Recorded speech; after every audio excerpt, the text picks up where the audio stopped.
কতদিন দেখিনি তোমায় মা।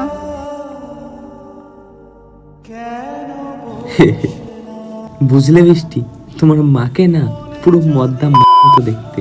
নিখিল, নিজের সীমাটা অতিক্রম করে যেও না। কেন? ভুল তো কিছু বলিনি। যা বিচ্ছিরি দেখতে আর সাজ, আমাদের বংশের সঙ্গে তো মানাই না। তুমি যে কতটা ছোট লোক সেটা আজ নিজেই প্রমাণ করে দিলে। কোনো মাকে নিয়ে ওই ধরনের নোংরা কথা কিভাবে বলতে পারো? যারা নিজের মায়ের সাথে শুয় তারাই মুখ থেকে এই ধরনের নোংরা ভাষা বের করতে পারে।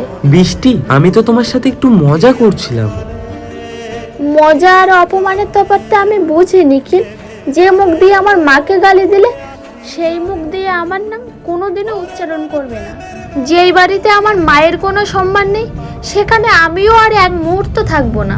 এবার তোমরাই কমেন্টে জানাও, আমি কি সিদ্ধান্তটা ঠিক নিয়েছি?